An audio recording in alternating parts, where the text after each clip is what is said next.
this session, and you can then also share it with your colleagues that cannot attend this morning's session. We are going to start now, so welcome everybody. Please note that all of your microphones are muted for the duration of the session. At the end of the session, I will unmute all of you, and then we can address some questions that you guys have after the presentation. So I'm going to switch off my camera, and then we're going to focus on the slides here. So let's do that. Okay, so as we mentioned, we are going to do the BarnOwl spotlight session on our Power BI and SSRS standard report packs. So for our agenda today, we're going to go through a brief introduction. Then we are going to look at the different reporting tools required to use these reports. And then point number 3 is where we're going to look at the BarnOwl standard report packs for both risk management and internal audit. And we are then going to look at just additional comments, a little bit of a summary, and then the next steps. And like I've mentioned, at the end of the session, we will then do a Q&A session where we will address any questions. You are also welcome throughout the session to start posting some of your questions in the chat box. However, we will only start addressing those at the end of the session. Some of my colleagues are also in the session, so they might assist with answering some of the questions, and then we'll address it at the end. Okay. So for our introduction for today is then firstly, we're going to explore the different capabilities of the Power BI tool, which is a free tool from Microsoft. So there's no additional costs. We are going to look at the use of Power BI to effortlessly visualize and analyze your data that is currently in BarnOwl. The BarnOwl standard Power BI report packs is for risk management, so ERM, for internal audit, and we also have a pack on surveys, which covers our compliance module. It will help you to assist to make smarter business decisions and give you more business insights. And then we are also going to look at the SSRS reports, which is more like a traditional Word, Excel, or PDF style reporting, which we can then also customize on request. The next thing is then the reporting tools required. Like I've said, we'll share these slides afterwards with the different links in them as well. So first of all, for Microsoft Power BI, you will need, oopsie, sorry, now I went one too far. You will need to install Microsoft Power BI Desktop, specifically the word desktop. It is free. There's no additional costs involved, and you can find it from the link here. There is also an option to use the Power BI report server. This will then be at an additional cost. And if you want to find out a little bit more details around that, to share reports and publish reports, you can also find it in the link provided in this slide. When you're going to use SSRS reports, that is also a free tool that you can use, because BarnOwl uses SQL Server. So SSRS stands for SQL Server Reporting Services. So you already have that. And then to view these reports, you can also view them from the Microsoft Report Builder, which is also free, and you can then download it from that link. There's also an option for SSRS hosted server, which again helps you to publish these reports and share them, and there are additional costs there. And again, you can read up a little bit more on that in the following link there. Okay, so we have two tools that help us to report on BarnOwl. So the reason why we've selected Microsoft Power BI as I almost want to say a plug-in into BarnOwl is firstly, it is interactive. So it's highly interactive and dynamic. Users can drill down, you can filter, you can look at data on the fly. and it helps you to interact with the reports. So interacting with the visualizations and changing the scope of the analysis. So what that means is the best approach to use a Microsoft Power BI report is to present it on screen. So it's not traditionally print-based reports. And then if someone sees a red area or area of concern, you can immediately drill down or drill through to get more details on that specific report. The next item is then modern visualizations. So it gives you modern and rich data visualizations, which is nice and colorful, offering a wide range of customizable charts, graphs, tables, providing a more engaging and compelling way to present data. And then lastly, there's also a sharing option. So reports can be deployed to the Microsoft Power BI service in the cloud, allowing for easy sharing and collaboration among users inside your organization or outside, if you prefer. Okay, so the ones that we are going to look at today is the standard Power BI dashboard reports, and these ones are developed directly from the BarnOwl database. So there's some key points that I just want to point out before I'm going to show you these reports. So first of all, BarnOwl Risk Compliance and Audit Power BI Dashboards reports. This pack that I'm going to just show to you guys today is at no additional cost.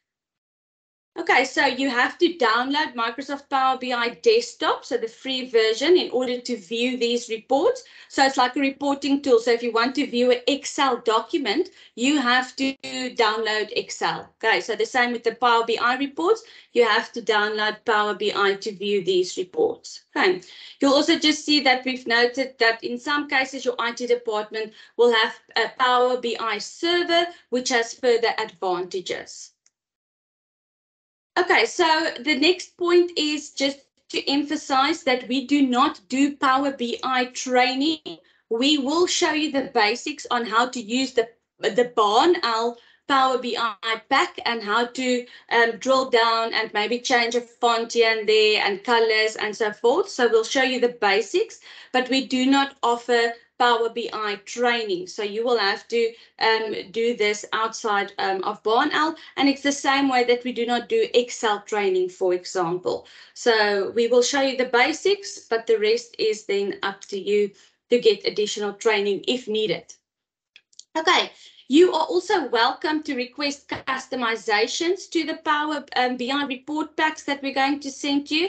And this will then be either quoted on, or if your organization has platinum services, we can use those platinum services hours to make the customizations.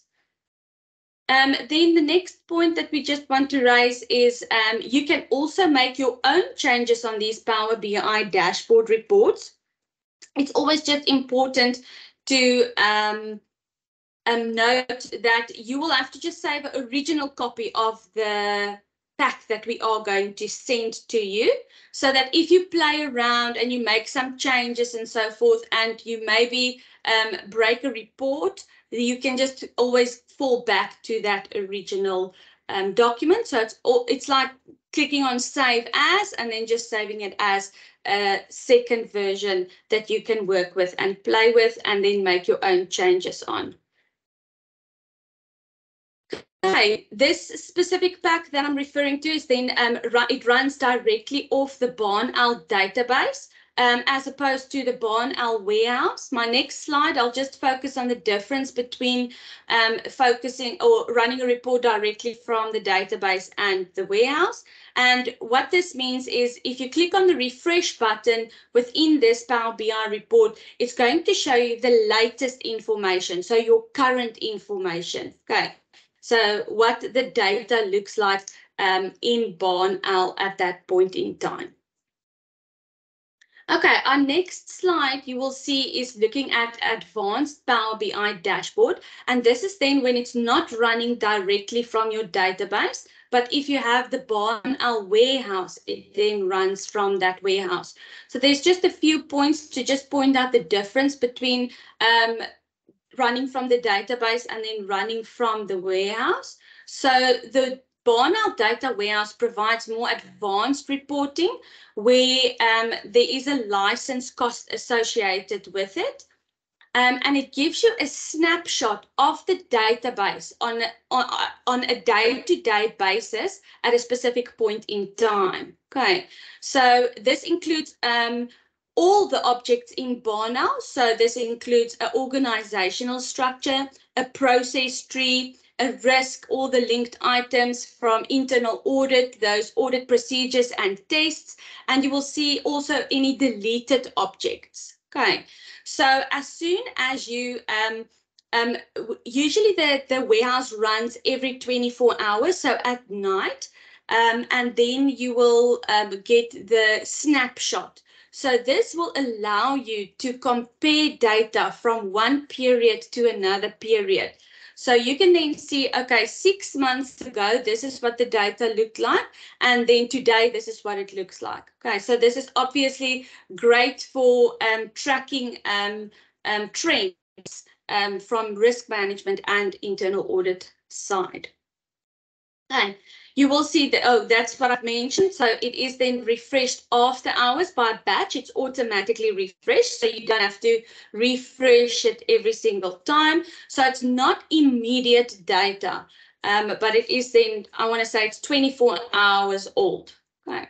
You can also, if you do need to make a change and you need to run the report immediately, you can also do that. But the automatic batch or that service that runs is then every 24 hours. Okay. So that is then the difference from running it directly from your database and then from the warehouse. And then, like I've mentioned, it is ideal for trend reports. We're also going to look at SSRS reports. So why did we choose SSRS reports? SSRS reports are static. So typically, this is used for print-based reports. We do know that a lot of people still do want like a print-based report. So that's why we also opted for this specific reporting tool. There's also on-premise deployment. So it can be deployed on premises, giving organizations control on their reporting infrastructure and data security. When it comes to SSRS reports, you can also export them. So they can easily be exported to PDF, Microsoft Word or Excel for further use or editing them. Just a few important points when it comes to SSRS reports. So again, SSRS stands for SQL Server Reporting Services, and these reports also run directly from your database. Okay, so these reports are typically tabular in nature as opposed to a more graphical chart-like drill down interactive reports that you get from Power BI. We are going to provide a few standard SSRS reports as well at no additional cost. Okay, so that's again just saying that it is part of Microsoft SQL, and if you have BarnOwl, you have SQL, which means it is at no additional cost. However, integration services does require some configuration by the client IT department. Okay. Again, these SSRS reports can be customized by either requesting a quotation where we will then scope your changes, or then if you have platinum services, we will then use some of those hours for the customizations to these reports. And then again, like I've mentioned, it runs directly from the database, not like the BarnOwl warehouse, and it's always live data. So there's no need to refresh anything. So it is immediate. So if you go and make a change on BarnOwl now, you go and add a new risk and a control, and you then go and run this SSRS report, that new risk with the controls and the details will be there. Okay, so if we look at our BarnOwl standard report packs that I'm going to show you guys today, we're going to look at the Power BI packs for risk management.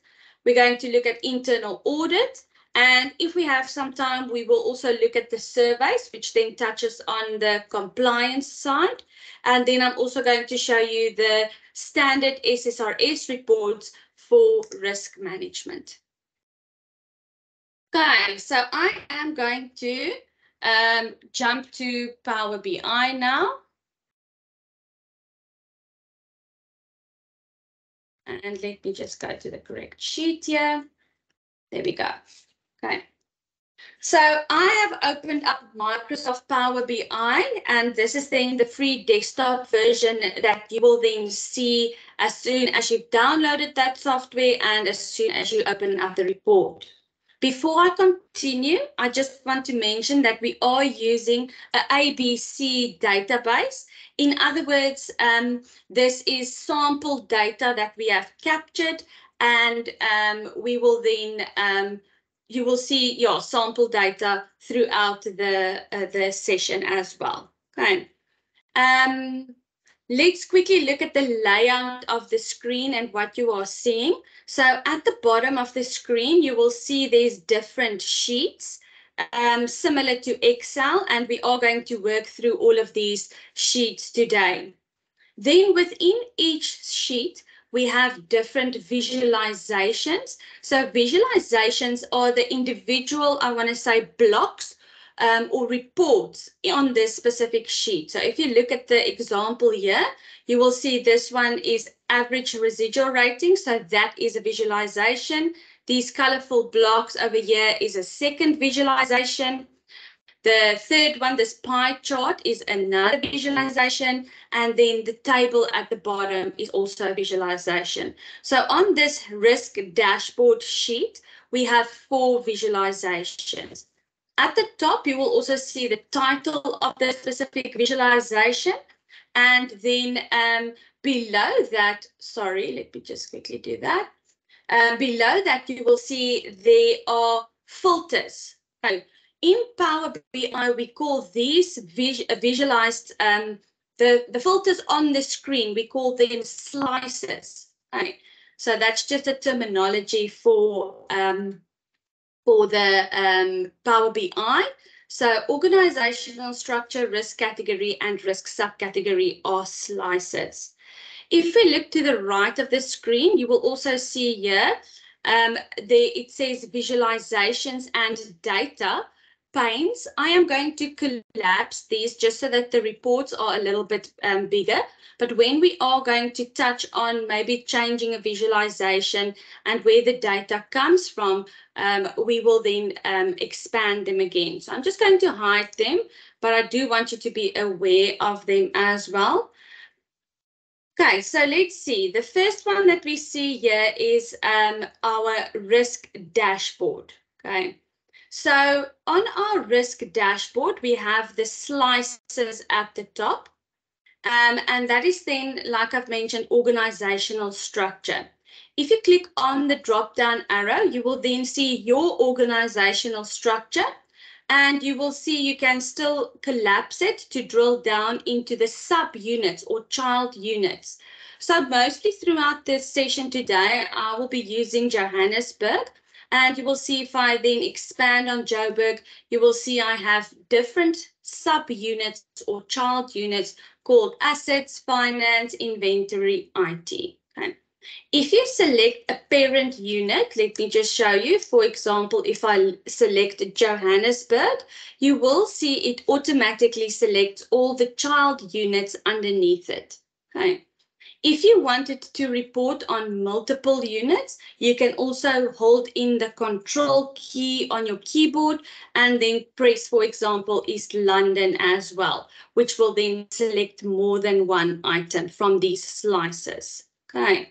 If you don't want to select a specific unit, you can just click anywhere in the blank space, and that means it will just keep select everything, and you will see that it's all currently on all units. Same with risk categories. So if you expand on that by clicking on the drop-down arrow, you will see there's all the risk categories in my database at the moment. I could then, for example, say I only want to look at fixed assets, but if you want to include only 2 or 3 of these categories, you can hold in the control key and go and select multiple categories. Right. If you have selected multiple categories, you can use, and you don't want that filter to be applied anymore, at the top there, you will see it looks like a little picture of an eraser. You will see if you hover your mouse over it, it says clear selections. So if you click on clear selections, all the filters for this specific slicer will then be removed. Okay, so now it again shows me all the risk categories. Before I go to the rest of the visualizations, I do want to also mention that there could be additional filters on the report. Okay, I quickly just want to close this thing here. There we go. Okay, so one of the panes here on the right-hand side says filters. And if you go to a specific visualization, you will note that there could be 3 different filters on this specific sheet. So first of all, you could have filters on the visualization. So basically on the block that I've clicked on this pie chart one. Alternatively, you could have a filter on the specific page. So this is the sheet, the page. Or then thirdly, you could have a filter that is applicable on all the pages. Okay, so if I then start navigating to the different sheets or different pages here at the bottom, that filter will also be applicable to all of those. Okay. These filters are not visible for you to see when you also export a report. So if I then go and export this specific risk dashboard to PDF, the slices at the top, so the org structure, risk category and risk subcategory will be visible, but any filters that have been applied here will not be visible. Okay. So that's just one additional comment I wanted to mention when it comes to filters. Right, let's look at our different visualizations on our risk dashboard sheet. One last thing I do want to mention before we do that is when you want to refresh this report, you will simply click on the refresh button there at the top. Okay, so let's say you've made a few changes, added some new risks and controls and updated ratings, you will simply click on that refresh button at the top.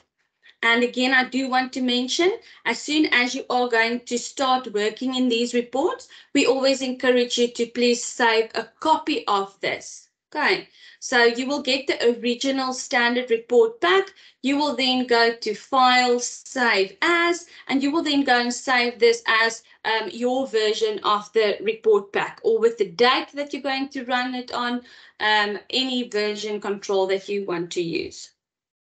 Okay, I'm just going to make it a little bit bigger. Let's see. Yes, then you guys can see a little bit better. Okay, so let's look at this first visualization. Our first visualization is then the average residual risk rating per unit. So like I've said, I'm currently on an ABC organization, and I am currently looking at the top level, which is my ABC Corp, and then I do have some child units there as well. Okay, so I can immediately see my average residual risk rating is then the highest in my East London branch, and then lowest in Durban, which is then 2.54. When you hover your mouse over certain values or areas in these visualizations, it will pop up with a little bit of additional information. For example, if I hover my mouse there over Durban, you will see it gives me the unit there and the average residual risk rating. So throughout the report, you will also be able to hover your mouse over it to see a little bit of additional information. All the visualizations on this sheet is interactive. What I mean with that is if I go and click on this Johannesburg unit, you will immediately see all other 3 visualizations updated. Okay, I'm going to quickly just do it for another one so that you can see that. So let's say I click on Cape Town, you will immediately see that my table updated, my pie chart, and then my category blocks here on the right-hand side. So you can then click on specific areas within these visualizations, and what we call that is we call that a focus on a specific area. So my focus is now on Cape Town. If I want to remove that specific focus, I then click on it again, and now I see all of the information. I can do this on any one of the visualizations. So if I then look at the average residual risk rating by risk category, you will see the bigger the block, the higher the residual risk rating. So for example, again, I'm just going to click on Johannesburg. In Johannesburg, we can immediately see our 4 highest ones. Categories are strategic, fixed assets, credit notes, and employees. And again, if I hover my mouse over that, you will see a little bit of additional information. Right. Now, if I want to look and focus only on the fixed assets category, I can then focus on that by clicking on that. And then you will see it shows me fixed assets then. Okay. So you will then see fixed assets exist in Joburg, Cape Town, and Durban. And these are my subcategories within the fixed asset category. So you'll see it gives you the count of risks by risk category. So for fixed assets, we have 3 risks under disposal subcategory and 6 under acquisitions. If I, for example, click on, let's say there, you can see that under this specific category, employee, we have 4 subcategories, and we can see most of the risks belongs to the recruitment and retention subcategory, which is a total of 19. So that is then how you can click on specific areas in these visualizations, and that will then focus on that specific information. I also do mention that you can go and expand on these visualizations. So let's say, for example, I click on employee again, and I want to just view this pie chart a little bit bigger. You can expand these visualizations. Now, at the top of each visualization, top right-hand corner, you will see there's a little block with an arrow pointing towards the right-hand corner. And if you then hover your mouse over it, it says focus mode. So if I then click on focus mode, you will then see it's maximizing this specific visualization. Okay. So maybe when you look at a specific category, there might be lots of subcategories and it's very small, and you just want to quickly focus on a specific area and then look at what's going on there. If you then want to go back to the report, top left-hand corner, you will see there it says back to report. You will click on that and you will then be back to the sheet with the rest of the visualizations as well. Okay, so I want to also show you the drill down functionality. So you will see at the top of each visualization, depending on what we are looking at, you will see there are drill up or drill down options. Now, if we go and select drill down on which is the downwards arrow, I click on that, you will see it gives a little circle around it, a black dot. And then it says click on the data point to drill down. Now we know under the Johannesburg unit, we do have more subunits. So if I then click on Johannesburg, it then opens up all the subunits for Joburg, and you will then see that my assets and my HR and finance units under Johannesburg are the 3 that has the highest residual risk ratings. Okay, and you can see the averages plotted there as well. Again, you can drill into some of these or focus into these. So if I then click on assets, for example, you will then see that it belongs to 2 subcategories, and you can also see the risks listed in the table below. Let's look at the table below. So first of all, you will see the ranking. So this is the ranking of the risk within the unit that you are working in. And sorry, that's the unit that you're working in, and that is then the overall ranking within your organization. Then you get your risk title, you get the risk category and subcategory, and then you get your inherent rating and residual rating details. You will see these are also color-coded, so you can immediately see that there's at least one risk here that is red. Again, you can click on a risk in this table, and that will then focus again on that specific risk. So you can then see that it is then 15 residual risk rating of the average. Okay, and it belongs to the acquisitions subcategory. If you don't want to just focus on that one, you just simply click on it again. I've drilled down now into this specific unit. I can then drill up again. So if I go up again, I can see all those child units again, which is then HR, finance, so forth. And you can then switch off the drill down functionality if you want to. I also want to mention, if you see an item like that that says black, that is the topmost units one. Okay. So that is then the Joburg unit, because that's the parent unit.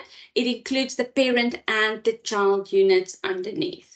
Okay, so that's how it is displayed. So that is our first risk dashboard. The functionalities of expanding it, of clicking on a specific focus area within a visualization, all of that stays the same throughout this report pack. So I'm going to go through this and then I will obviously filter and here and there just to show you the drill down, drill up, focus mode, etc. So our next sheet is then the IR versus RR comparison.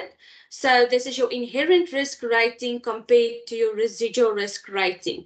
These are displayed to you in a bar chart format, and you will see the first visualization is by unit and the bottom one is by risk category. So again, I am going to drill down into Johannesburg, and here you can see in all of my sub units, so assets, finance, inventory, we can then see the inherent rating, which is then displayed by this blue line. So I want to say the zigzag line. That is your inherent rating. And if you are not sure what you're looking at, you can always just hover your mouse over it, and there you can see it is the average inherent rating for assets. Okay. Then if we look at the actual bar, you can also see the residual risk rating. So that is then a 11.7. So this can show you clearly where there's nice movements from an inherent rating to a residual rating. So a nice jump that we can see here is from a 17.2 rating to a 10.6, and that's what we're looking for. There where your inherent rating and your residual rating are closer to each other, that could possibly show you an area where you need to focus on a little bit more to make those controls stronger, or to even add new controls to mitigate those specific risks a little bit more. Okay. So firstly by unit and then by category. Again, the drill down function is there. So if I want to drill down into, for example, the employee, sorry, not click there. Want to first just switch on the drill down mode and then click on employee, and then you can see all the subcategories there. So competency and training, job satisfaction, policies and compliance, and recruitment and retention. Right. So you will have the drill down function there. Again, if you want to drill up a little bit, you just click on drill up and it will then drill up again. Remember, on each sheet or each page, the visualizations are interactive and they are all linked to each other. So if you do something on the first visualization, it will also be applicable on the second visualization. I'm going to move to the risk exposure dashboard. again, you will see the first one is the residual risk exposure and average residual risk rating by unit. And then the bottom one is the same, but by risk category and subcategory. So it's very similar of what you saw in the previous one.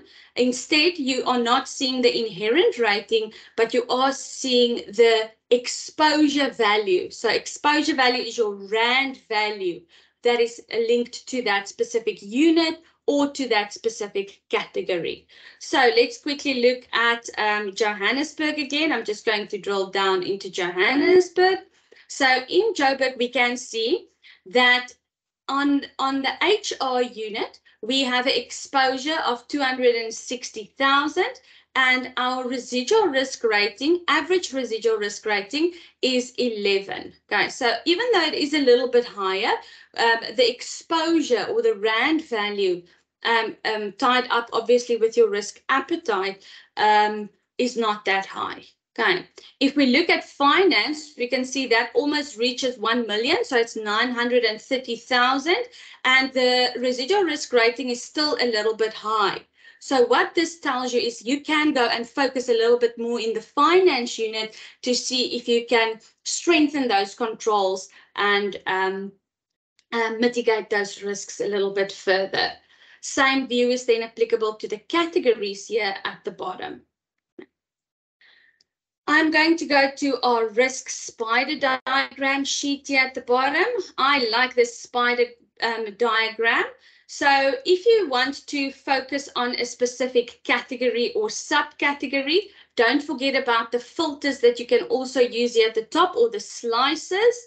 So I am going to focus on only about 4 or 5 of the categories. So I click on the drop down arrow. And I'm going to select multiple ones. So I'm going to hold in the control button on my keyboard.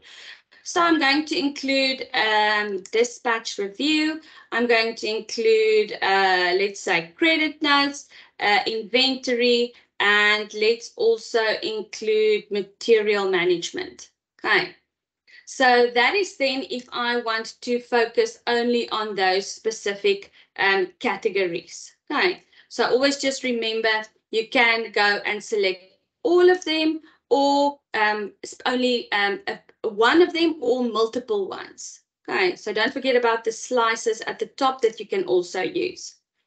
Again, I am going to quickly filter on the Joburg unit for us. So I click that, just a reminder that it will then include all the sub-units as well. Okay, so in Johannesburg, you will then see all the categories. So I'm going to focus on this one so you guys can just see it a little bit better. So the blue dots, or the blue color here that you see, is your average inherent rating. And again, you can hover your mouse over it to see the actual rating. So you can see it's 18.6. The green part on the spider diagram is then your average residual risk rating. So, for example, you can see legal services in the Johannesburg unit. We have no risks that belong to that specific risk category. Right. So what is valuable here is you can see the drops as well between the residual risk rating and the inherent rating. So it looks like the smallest drop that we have is probably here. If I quickly just look at these, so we can see the drop between the inherent rating and residual risk rating is not as big as some of these other ones. Okay, so it gives you a nice overall view of where you are sitting on a spider diagram. Again, all of these visualizations are linked to each other. So to the right, you will see a number of controls by effectiveness by that specific unit. So we are looking at the Joburg unit at the moment. So if I do want to drill down to view some of those sub-units like assets, finance, and so forth, I can go and do that. So if we look at the number of the controls based on their ratings, now remember these effectiveness ratings can be different in your organization, but we have just the 3 basic ones there. So ideally, you don't want any blank ones. Okay, you don't want controls in your database that are not rated. So you can immediately go and focus on the 7 controls in procurement and 2 in materials management that have not been rated. Okay. Then you can also then see the effective ones. So we can see we have a lot of effective ones in HR, but we also have a lot of partially effective ones. And then the unit that has the most ineffective controls is then HR with 4 ineffective controls. Okay. Again, you can go and click on these specific blocks to focus on that. So you will see if I've clicked on HR, it will then update the table below to the HR unit. If we look at the table below, you can see the unit path, risk title, category and subcategory, and then your inherent rating and residual rating details. Right. You can also scroll down on this table to view the rest of the information, and there we go. Like with all the other visualizations, you can focus mode this, so expand it, and there is your table as well. The next one is top risks view. So your top risks view. So in this specific visualization, you will then see your residual ratings by risk. Now remember, I'm still on the Joburg unit, and I can then see the specific ones that are high, the top ones within this specific unit. Okay. You will also see the details of those ones. So if I, for example, click on the second one here that says unacceptable level of bad debts due to poor credit control, that is then the focus on that risk, and you will see the table below updates as well, where you can see our inherent rating is 25 and our residual rating is then 20 as well. So both still red. We need to obviously focus on these red risks a little bit more. So this is then the top risks view. I do want you to take note that in the top right-hand corner, there's one additional slicer for this one. And this is then where you can go and put in a range for your residual risk ratings. So if you, for example, don't want to see anything above or below 16, so all of these with a 15 rating, you can then go and specify that. So I want to see everything between 16 and then 20. Okay. And there you will see it updates that. Okay. So it's almost entering your start value of where you would want to start this. Okay, the end value you will see is grayed out because the highest residual risk rating I have in this unit is 20. So that's why it defaults to 20. So you put in a start value there. So I'm going to put in 20 so that you see it filters then just specifically on this 20, these two ones with the 20 rating. So you can decide what is your top risks. Okay. Most organizations do use a 5x5 scale. But we do have customers that uses different scales. So you will obviously add that filter according to your needs then. Just putting in a 0 again so that you can see all of that. I'm going to go to the control dashboard tab or sheet at the bottom or page. Under the control dashboard, the first visualization shows you the number of controls by effectiveness by the unit. So again, I am going to drill down in this specific Joburg unit so that we can just see all those subunits. And it's similar to that visualization on our risk spider diagram, but it's just a little bit bigger so that you can see the details of the control in the table below. Okay, so if I then go to, let's say, the finance unit, and I'm clicking on that red little part there, that one control that is red. Okay, so we can then go and see the details there. Okay, if I go back, let me just scroll back up again.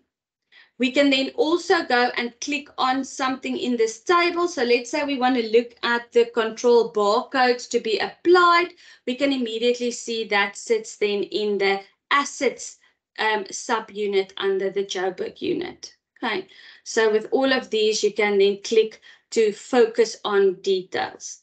The table below shows you the unit path, so the unit that it sits in, the control title, your adequacy rating, your control effectiveness rating, if there are any control owners, the linked risk to just give you a little bit of context, and then also your inherent and residual risk ratings. Okay, so that is then your control dashboard. I'm going to look at the action plan dashboard. I do want to make a comment here when we look at action plan dashboard. Remember, action plans is a universal function across all our modules. So this is not just for risk management, but this is for compliance and internal audit as well. Okay, so in our action plan dashboard, we have lots of slices at the top, which includes our action plan status. It includes the owner type, which is your RACI, responsible, accountable, consulted, and informed. You can also add a specific or filter on specific action plan owner, and then action plan statuses with overdue. Okay, and then top right, you will see account there. So you will see we have 96 overdue action plans, which is not great. And then in total, we have 109 action plans. Okay. Let's look at the 3 visualizations. So first of all, you will see the action plan statuses. Now, typically, when it comes to the action plan statuses, you would, as you work on BarnOwl, you might want to start excluding the completed ones. So if you've been working on BarnOwl for a while, you should have a bunch of hundreds, if not thousands, completed action plans. So this donut might look, most of them will then be green. So what you can then do, like what we've done with the filters, we go to the status and we then go and include all of those with the exception of completed. And there you will see it then excludes all my completed action plans. Okay, this is a count. So we can then see there's 46 action plans not started, and 22 of them are halfway. 13 I've started and 16 are in the final stages. Okay. I am going to leave that filter on for the rest of the display. So if we look at the right-hand side of the screen, you will then see action plan status and then the owners that have been assigned to these specific action plans. So if we look at our IA manager, the ones that he's responsible for, 7 of them are in the final stages, 10 are halfway, 2 not started, and 3 started, with a total of 22 action plans. Okay. Now, this would obviously be a little bit smaller the more you drill down into the different units. So if you go further down, there might only be, 2, 3, or 4 owners of action plans in those specific units. Sometimes even just one that might be there. Okay. So this then shows you the name and surname. Sorry, we just have generic names and surnames here, but it will then say, for example, Lazelle Fourie, and she's accountable for 2 and 1, which gives me a total of 3 action plans. Right. So it will give you the name and surname with the owner type and the different counts per status. Again, you will be able to go and click on a specific person. So let's click on our risk manager there. Our risk manager is responsible for 16 action plans, and they are all listed in this table below. I can then go to focus mode, and I can then go and look at all of these specific action plans for the risk manager. Okay. And back to the report. And then I just click on that risk manager again.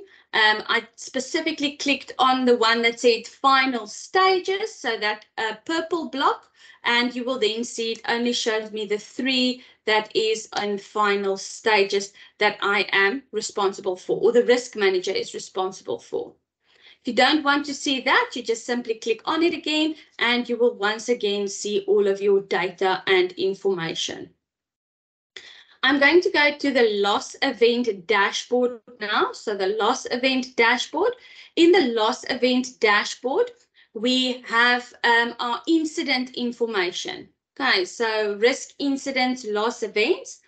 First of all, this is then the hard-coded built-in loss event incident type in BarnOwl. And you will see you can then also filter by the category and subcategory. The first visualization shows you the loss event by unit. So we can then see and also the status of that specific incident. So we can see there's a total of 4 in Johannesburg, and then 3 of them are in progress and 1 has been finalized. Once again, you can drill down to go to the bottom units there, and we can then see these incidents. 2 are in HR, 1 in finance, and 1 in inventory. While we are in the sub-unit, we're going to look at the bottom left visualization, which is then the number lost events by the period per category. So it depends on how your quarter periods are set up in your database, and it will then look at those periods, and you can then see the count of the different incidents for that specific category. Okay, so this one is specifically for the count. Okay, then we have the loss events per subcategory, and then also by the status, those donut charts. Okay, if I jump to the loss event register, you will also see that it gives me the a table of these incidents, so the loss events, and then again by that specific category with the different visualizations. Okay. Okay, then I am aware of the time, so I'm just going to quickly go through these a little bit further. We are going to, the trends are more looking at the built-in trends and data periods within BarnOwl. So these are not using the warehouse. Always remember the warehouse is like a daily snapshot.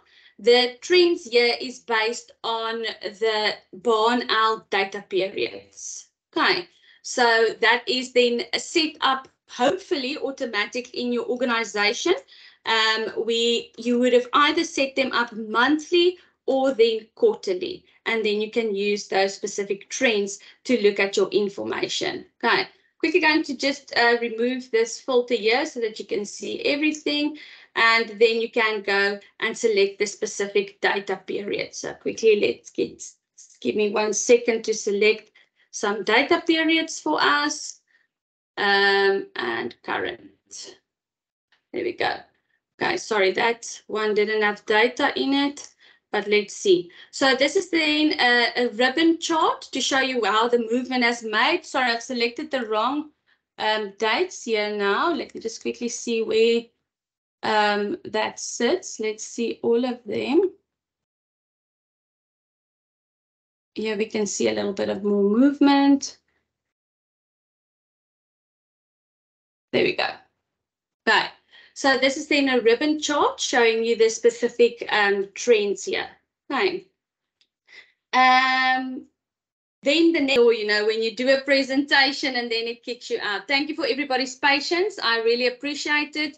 And once again, sorry about that. Let's then continue with the risk management presentation. So we ended off with the risk trend. I'm moving now to the control trend. The control trend sheet at the bottom, and that is then where we can look at changes within specific controls. Okay, so looking at the changes of the effectiveness ratings.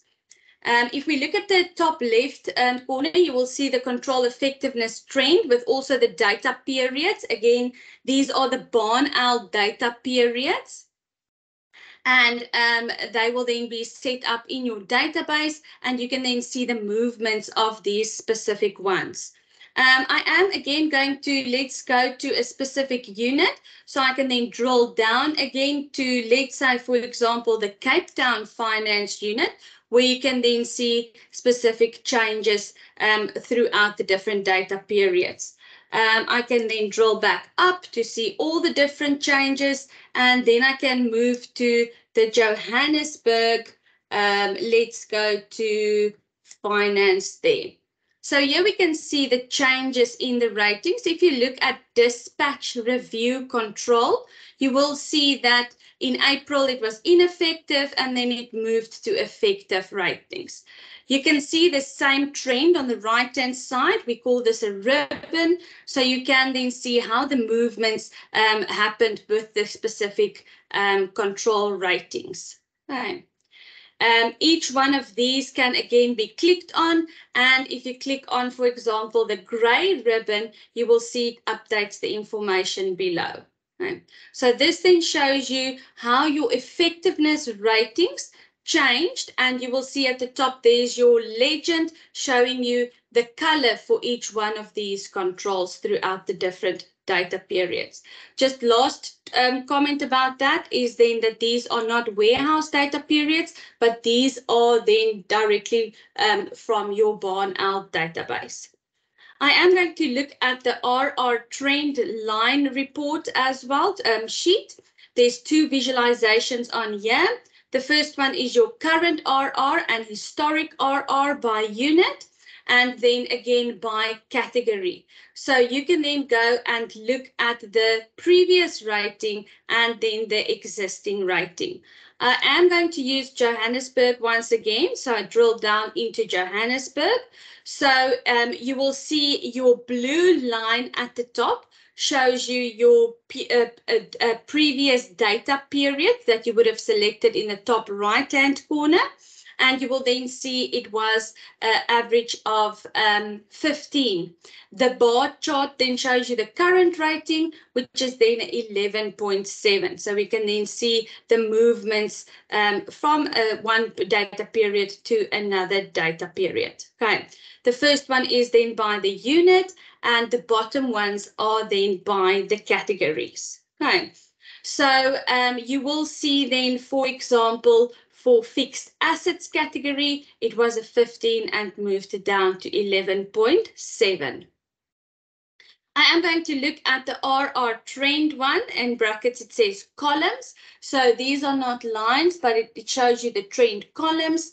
And again, you can go and drill down into these specific units. So I am again going to drill down. At the top, it's now showing me ABC Corporation.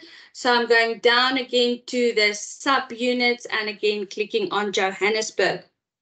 You have two bar charts there. The first bar chart is then your current rating, which is then 11.67.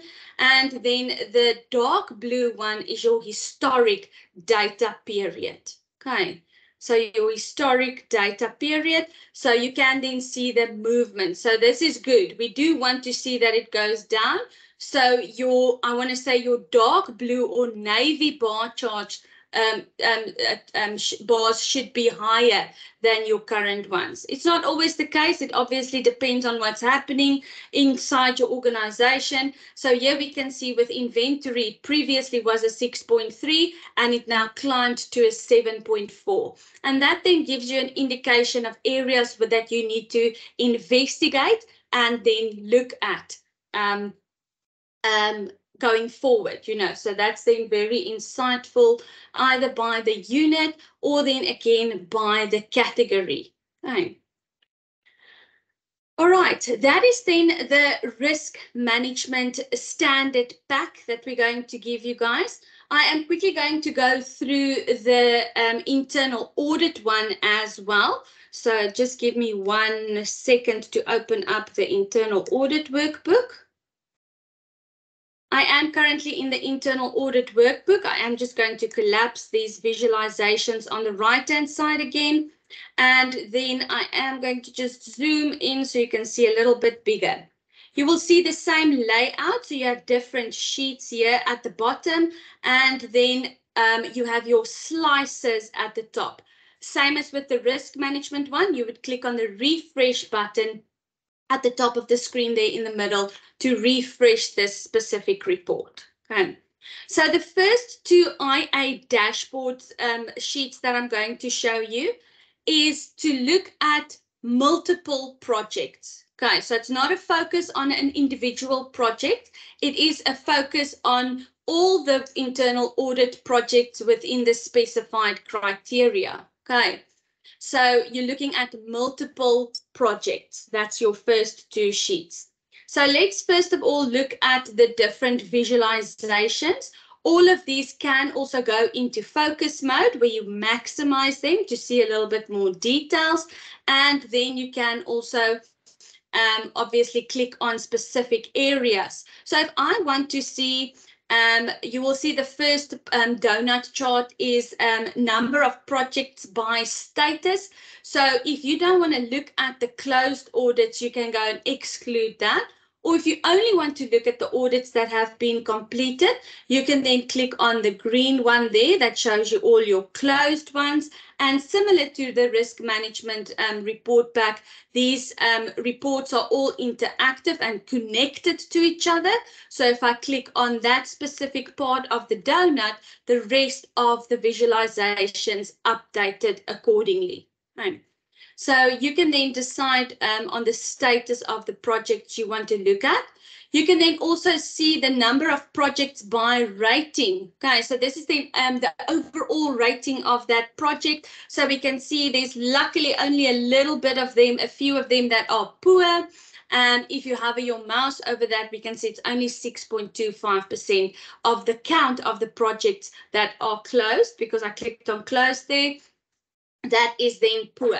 Okay, we obviously want all those good ones. These ones, the blank ones, have not been rated, and then a lot of them, 50%, are average. Okay. Then if we look at the top right-hand corner visualization, the number of projects by unit, you will then see that again by the status, because I am focusing on the closed ones, the 32 there, that is then why that part is a little bit highlighted or focused within that. Okay, so that's the number of projects with their statuses then. If I want to look at the ones that's not yet started, I can again click on that and I can see there's 48 projects in this specific unit that has not been started yet. Okay, could be part of your planning phase, or that will give you an indication of where you are with the specific projects. Okay. Once again, you will see that when you click on these ones, the tables and visualizations below update. So I can then go, and I just want to show everything again, so I'm not focusing on that. Then I want to look only at my closed projects. So my table below will update, which give you the project register. So first of all, it gives you the path, so where it sits in your org structure, the title of that project, start and end date, your project status. All of these will be closed because I selected the closed status there. And then you will also get your rating with your percentage compliance. Okay, this percentage compliance that you see over here is the percentage compliance that's automatically calculated based on all the audit procedure percentages in your specific projects. So it's not one individual audit procedure, it's the overall percentage compliance. Okay, and again, below that you get more donut charts, which now focuses on the findings. So for all my closed projects, because I clicked on closed there, I can then see that the number of findings are here, and the red ones, we have 4 very serious findings. Okay, so you can then see that doesn't sound too bad. Serious ones are 14. It also gives you the percentage, so 25.9%, and then 10 of those have not been rated.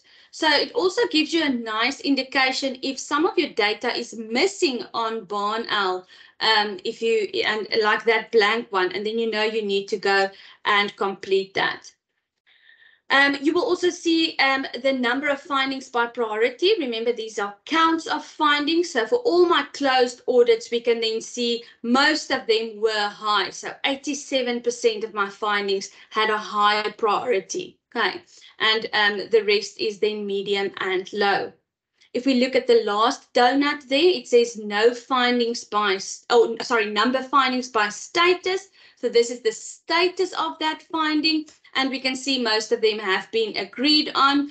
Only very few, only 2 were disagreed on, which makes up 3.7%. If we then want to look at those ones that we couldn't agree with management, you will see if I click on that, it will then give you the details in the table below.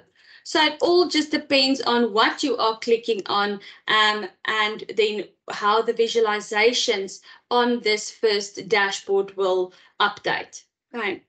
Our second dashboard, the IA dashboard 2, also focuses on multiple projects. So that is important to remember. So first of all, you will see the number of projects by unit. So again, you can drill down in these units. So if I again go down to my Johannesburg one, there we go. You will see I have lots of audits in assets and finance. Okay, my sub-units under the Johannesburg unit. Okay. I am going to just leave it on this drill down on Johannesburg. If I then move to the right-hand side visualization, you will see the projects by process. Okay, so you can see fixed assets. The fixed assets process has been audited the most within this specific unit that we are looking at. So Joburg and the child units. You can also see it is by the project status. So the green ones are all the closed audits, 10 started audits, 12 not started, and then our completed ones is only 1. Okay, so you can then see this by process. If we look at the project register table at the bottom, it just gives you a little bit of context here. So for example, if we want to look at the fixed assets process, and we want to see everything that has started. So let's click on that 10 there. You will see there's all the project titles there, and you can then see the start and end dates, and then percentage compliance so far. Okay. So obviously, because it's not closed, that's not the final percentage compliance, but that is the percentage compliance at that point in time for that specific audit. If we then look at the 2 right-hand side visualizations, you will also see the average percentage compliance. So this is then the average for the 10 that I've clicked on there. I'm just going to remove that focus. So you will see it's 36.41 for that specific units. Okay, and the processes, if I've selected specific processes. If I click on a specific one here, so let's say I click on that FA Joburg project, you can see we have an average percentage compliance of 66.67. Okay. And then below that, number of findings. So we can see there's a total of 4 findings. 3 of them have a rating of issues, and 1 of them says serious. Okay, so that is then also by your finding priority. We only have high ones in this one. That's why it says high. Let me quickly click on 1 or 2. Let's quickly see if I can find one with more. Doesn't look like it now. But there's all the different finding ratings by priority for the audit that I've clicked on. So for that assets audit there. Okay. Right, so dashboard 1 and dashboard 2 focuses on multiple projects. Okay. A very nice thing within these project registers is you can go and drill through. Now, I've shown you drill down functionality where you go down in an org structure, in a process tree, or in a category, subcategory. But I'm going to show you drill through as well. So you can then right click on a specific audit. Sorry, I want to use that. I right clicked on the wrong one. I'm going to use that one. So right click on that, and you will see there's an option that says drill through. And you can then drill through to the audit project dashboard. And if I do that, it will open up a specific dashboard focusing on this project individually. So in here, you can then see all the risks that are in this specific unit with the residual risk ratings and the audit residual risk ratings. So the ones that came from risk management and then what internal audit said. You can also see all the controls in here. So you can see the risk ratings and then the audit ratings. And if you go a little bit further down, you can see your audit procedures in this specific audit, the audit procedure percentage compliance, and then you can also see all the findings in here. All of these have focus mode, so I can then focus and I can see all the findings in this specific project. So this is now looking at an individual project, so not multiple projects anymore. The bottom right-hand finding donut then shows you the number of findings by their specific ratings. Okay, I am going to go back. You can then either go to the specific sheet here, or you can use the arrow in the top left-hand corner to go back there to the original page. Okay, so depending on the audit that you select here, you could then go and select a specific one. Okay. So right click and then drill through audit project dashboard. Okay. Within here, you can also go to the audit procedure results one. So I can then, I'm specifically right clicking on the audit procedure register. I can then go to drill through to the audit procedure results.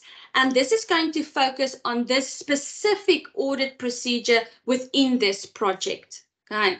So if I click on that, you will firstly see a pie chart, which gives you the count of answers, and it's now focusing on the samples. So you'll get your tests and then the samples, and then obviously if they've passed or failed. So we can then see most of these samples failed. You can immediately see that in your pie chart. 7 of them failed, where 5 of your tests passed.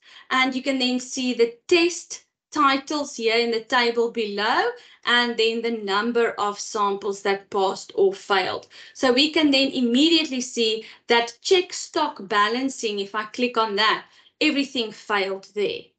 Okay, so all of my tests for check stock balancing failed. So that is then a drill through to the specific audit procedure. Okay, I am going to use the arrow in the top left again to go back.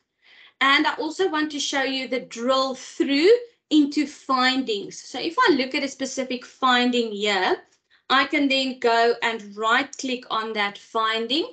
Again, select drill through to finding details. So this is what makes this very nice and interactive. So when you are presenting a project and someone says, oh no, this one has a very serious rating, why is that? You can then go and open up the details of this finding, and you can then obviously find the details of the finding fields. These finding fields can be then configured according to your finding fields in your database, which is typically, like criteria, finding, root cause, impact, risk, management comments, and then obviously your action plans with those due dates. So you can see all the finding information here, which includes the categories, subcategories, priorities, ratings, and status. Okay. Lastly, I do want to just show you the last two. I am aware of our time here. So IA compliance dashboard focuses on that percentage compliance within each audit, which is automatically calculated in BarnOwl. So you can, again, I'm just going to drill down again to our Johannesburg unit here.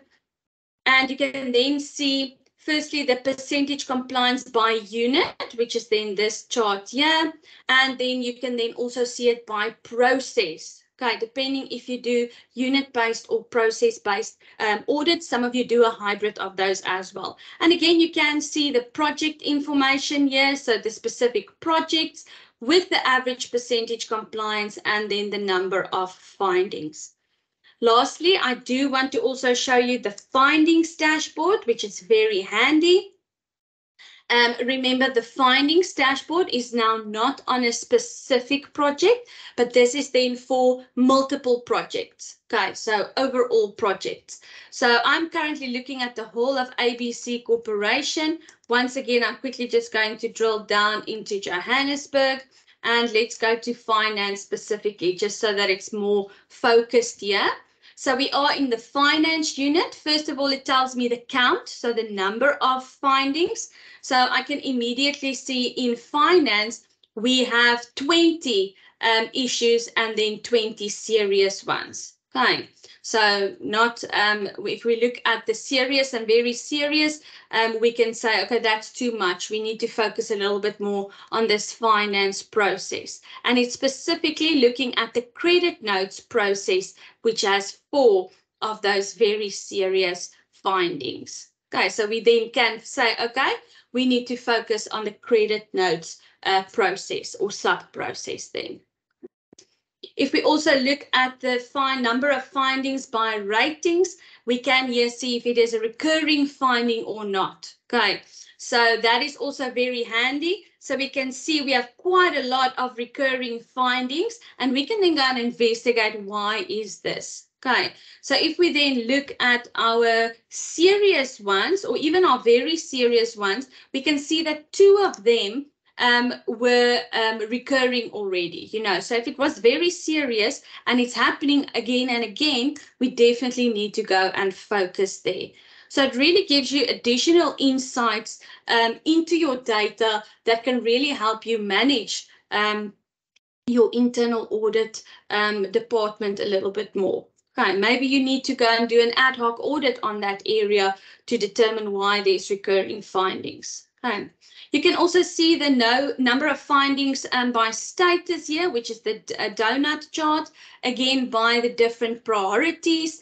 And then you also get the finding register, so the details of those findings. Okay. Okay, so that is then the internal audit dashboard. I am quickly going to show you the SSRS report one. I know we are running out of time, so I am just quickly going to drag that to here. So this is then the SSRS, so which is SQL Server Reporting Services report. This is our standard risk one. And like I've mentioned at the beginning of the session, this is then more print-based reports. Okay, so print-based, you can then, this data is immediate, so it's current. So if I then select the specific unit that I want to view the data on, and I click on the view report in the top right-hand corner, it will immediately show me the data. Okay, so it's current data. So these are all very familiar fields. I'm quickly just going to scroll to the right-hand side where you will see the unit path, objective details, risk details. If I scroll to the right, you will see contributing factor details. Let me just go down there. And then consequences, inherent ratings, and then all the control data. Sorry, I selected the wrong finance one. I actually wanted to select Joburg Finance. Let's quickly see, there we go, and then view report, and you will see it will then load my data for this one. I actually think it's not going to let me load it now because when I got kicked off, I disconnected from the VPN probably. So yeah, unfortunately, I think it's not going to refresh that for me at this stage. Oh, there we go. Let's see. I was. Oh, no, it's still Cape Town. Okay, so, but that is then our SSRS report then. Okay. One last thing, I am jumping back to Power BI because this is a common question that we get. Can we export this? Yes, you can export this to PDF. You can go to File and you will go to Export and you will see there it says PDF. I want to say T's and C's apply. So a tip that I always give when you want to export these Power BI reports is what you see is what you get. Okay, so whatever you currently see on the screen is what's going to be exported to PDF. So it's like taking a screenshot and it then goes to PDF. I did do an export for you. So this is the PDF export. and you will see whatever was filtered on that screen or whatever was selected, or I want to say focused on, that is then what will get exported.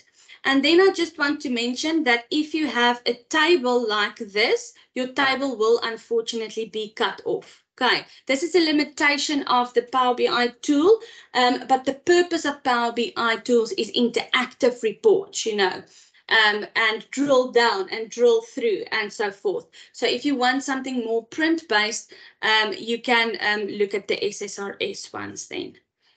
Okay, I'm quickly just going to open up my PowerPoint slide again, just to look at our summary for some last final comments. So in summary, the Power BI reports is there for interactive reporting, data visualizations, and then cloud-based sharing, where SSRS reports are more print-based reports or traditional paginated reporting, with a focus on relational data sources and then on-premises deployment. The next steps for all of you is then to upgrade to version 11. I hope you all attended the spotlight session with Jonathan a few weeks ago. If you did not, on version 11, you can also find it on our website, which is barnowl.co.za. We do recommend that you update to the latest version if you want these report packs. If you want the report packs, please send an email to our support desk. You are all very familiar with the support process, which is support@barnowl.co.za. Please include your account manager and just that they are aware that you are requesting these reports, and it will be at no additional cost. Okay, both Power BI and the standard SSRS ones. Please note that any customizations and all customizations will be quoted on, or then platinum services will be used. And then we also just want to mention that there are other BarnOwl reporting options. So where we can do Excel extracts for you, or Excel reports, and even custom queries. And all of this is also then on a quotation basis. Okay. So that is then just the next steps if you want to start using some of these reports. And then I am done for today. I am going to open up the floor for some questions. I am aware that it is 11 o'clock and that our session is only booked until now. But those of you that do want to stay on and ask some questions, I will do that now. Let me just quickly change our settings on our meeting. And you can also start typing in the chat box. I did see there were lots of chats throughout the session. Let's quickly allow mics. Okay, so if you have a question, you can just raise your hand and then we can then address that. If it was addressed in the chat box, great.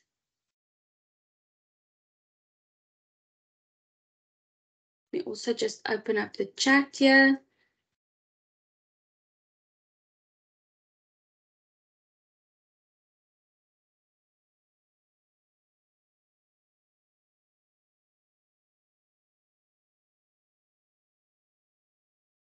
Your mics are still disabled. Let me quickly see. So settings, let's quickly see meeting options. Allow mics for all attendees. I've done that. Let's just save again.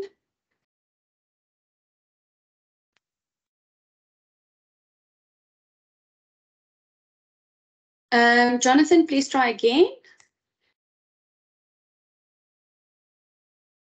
Ansel, we can unmute ourselves now. Great, thank you. Apologies, I don't know why everything is hanging on my side today. And luckily our cameras are still off, so that's great. So you don't have to see me.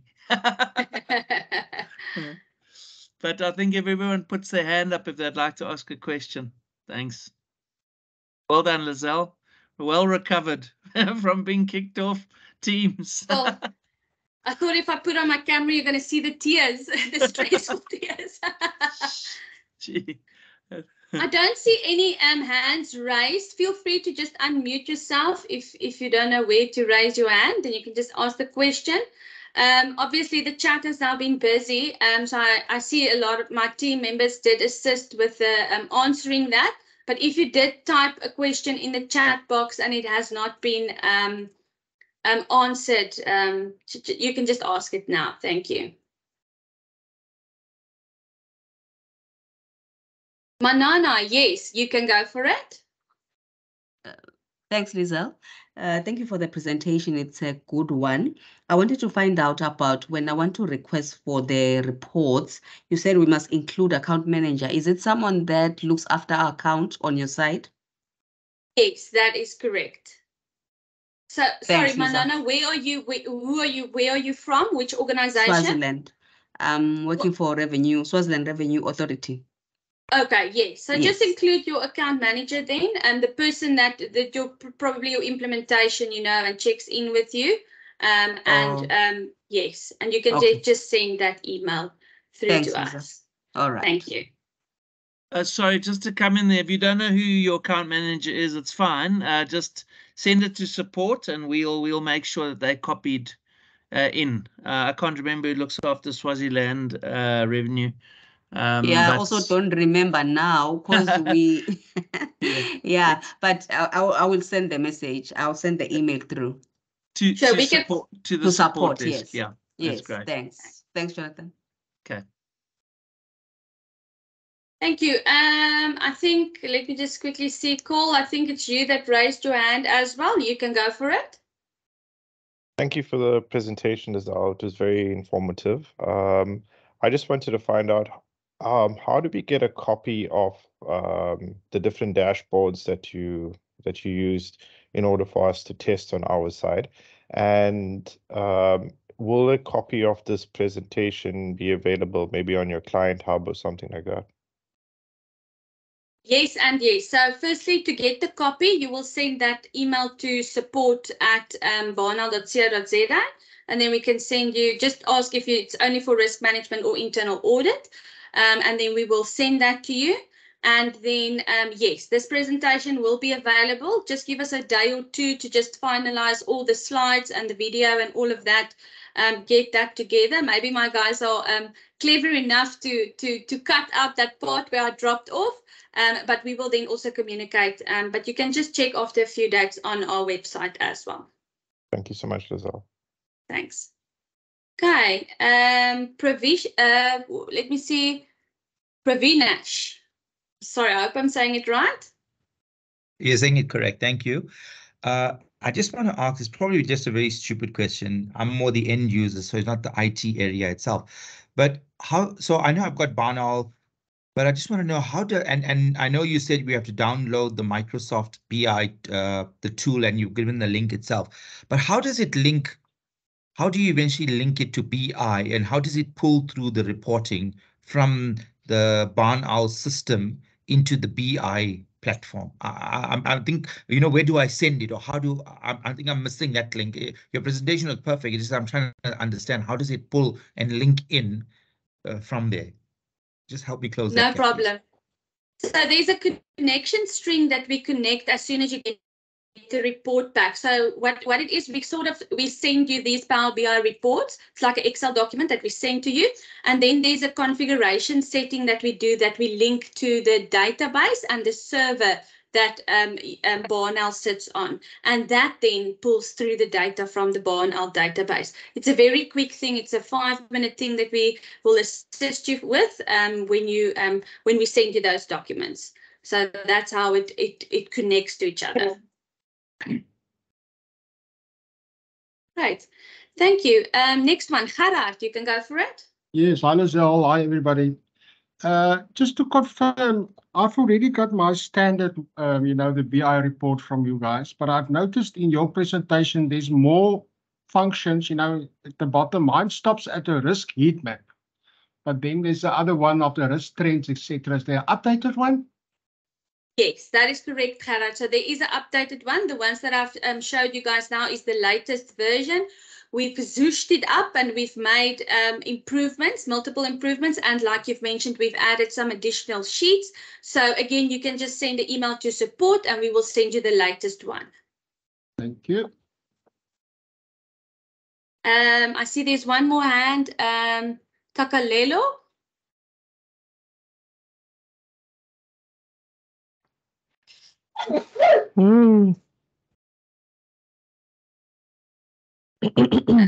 Takalela, you can go for it. Oh, gone. Okay, maybe the question was answered. Hi. Are there any further questions? I don't see any further hands. Yes, Jono, you can go for it. Just to get back to Gerard, so we will carry on enhancing the dashboards over time. But Gerard, I think you've also got one that might have been customized a bit for you. So just don't throw that one away. It's got a heat map in it, so you can use both. You know, so I think that's important. Okay. Hope that answers your question.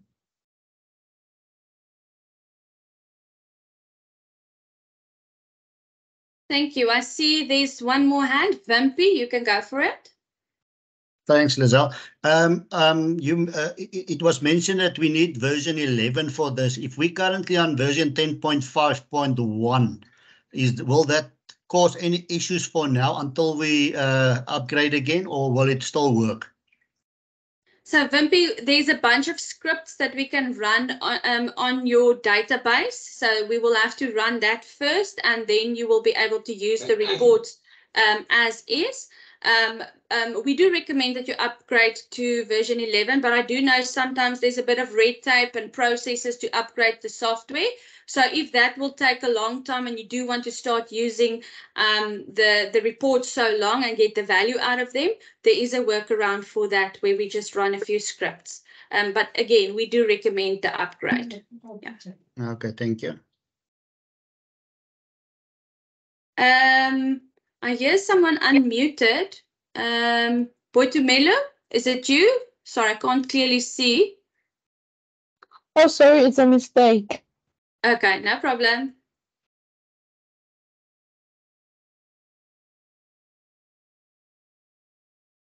Last chance for some questions. Let me quickly just see in the chat if anything else popped up. There's a question for upgrading. Is there a charge? No, the upgrades are included in your annual fees. You can upgrade yourself. The details are also on our website, how you can upgrade yourself. And then if you need assistance, you can just contact our support desk as well. But it is included in your annual fee, so there's no additional cost to upgrade. We want you to upgrade. Eva Joyce, you can go for it. Question, can we perform our annual risk assessment on the BI? No, so it is not, you can't enter any data into the reports. So the data needs to be populated in BarnOwl and then it's your, oopsie, someone is not muted. There's an echo. It needs to be populated in BarnOwl, and then the BI tool is the output tool, not an input tool. Okay, thank you.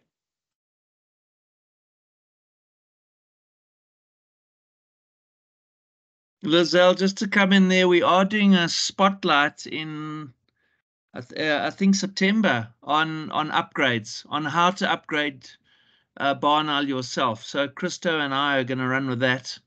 But there is quite a lot of documentation also on the website on how to do upgrades. But obviously with a lot of the big clients, it's quite complicated because they have to go through their whole IT process. But that's more an internal red tape process. The actual process of upgrading BarnOwl is actually pretty simple. But version 11, obviously, it's a significant change in terms of BarnOwl Lite. But no change on Rich. But it does then allow you to use these Power BI dashboards without any scripts needing to be run. So it is a good idea to try and get upgraded to version 11. I do see in the chat box there's a question. Can you recommend any BI trainers around for individual upskilling? It obviously depends on where you are situated. We do not have a specific third party that we join with or collaborate with at this stage, but I will talk to my internal team and then just see if they have any recommendations. Otherwise, I would say Google is your friend. Yeah. Perhaps chat to Microsoft, maybe ask them. Yes, they could probably give you a good a list of people like approved trainers. Yeah. Yeah. I do see there was a hand up and then it went down again. I don't know if we maybe answered your question, but couldn't see that quickly who it was.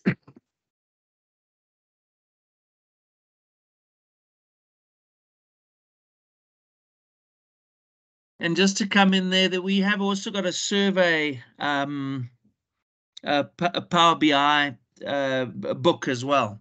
So I know Lizelle didn't get to that. So just covers the surveys, which is linked more to the compliance module, where you've got your checklists and questions and answers and percentage compliance per question, which is then linked back to your provisions or your risks.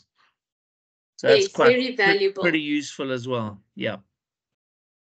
Thank you, Jono. I see, is the recording available? Yes, the recording will be available after a few days, so you can just check on our website during next week. Will you have a session to train on the changes on BarnOwl Lite? I just want to see who asked that. Carol, we do not have any sessions planned for changes to BarnOwl Lite at this stage. The session that Jono had on version 11 does give a brief overview of what version 11 looks like and how you would navigate in there. But there's no session scheduled on that at this stage. If you specifically want training, we can chat and we will look at possibilities there. Okay, let's see. Is combined assurance reports included? At this stage, there are no combined assurance reports. We are looking to include a standard one in the future as well. I can't tell you exactly the timelines there, but again, if you want a customized combined assurance report, you can just contact us and we can then quote you on the scope and what you want there. There is a standard combined assurance report in BarnOwl Rich on the controls. You know, you can put different assurance providers in and how they've rated the controls. And so there is a standard report there. I'm not sure if you're aware of that. And then also when you're doing CSAs, we know exactly who's actually logged in on a CSA. So you can actually you could get a customized report on knowing who's rated what controls, when and where, by level of assurance, basically, or by level of defense. Yes, thank you, Jono. That report sits under reports, controls, and then there's about 2 or 3 combined assurance reports there. Mm. Okay, let's see. I don't see any new questions. Yes, the recording will be on our website. That's correct. We'll also do a bit of a write-up as well. I think that's on my to-do list to go through the various dashboards, and then we'll just do some screenshots of all of them and a little, like a couple of one-liners on what they're trying to show for each of those sheets as well. So I'm going to do that, and we'll have that out next week sometime, but the recording will be available. Okay, so on our website, we will have that write-up that Jono just referred to. We will have the recording of this session as well as the slides that we've used today. Mm. I don't see any further hands up. Don't see any new questions posed. Okay, Thank you very much, everybody, for joining our session today. Please look out for our next spotlight session. Like Jono said, the one on upgrades. It's very easy, and please involve your IT guys, but we will communicate a little bit further on that, and then have a good week further. Thank you, everybody. Bye. Thanks, Lizelle. Thank you, everyone.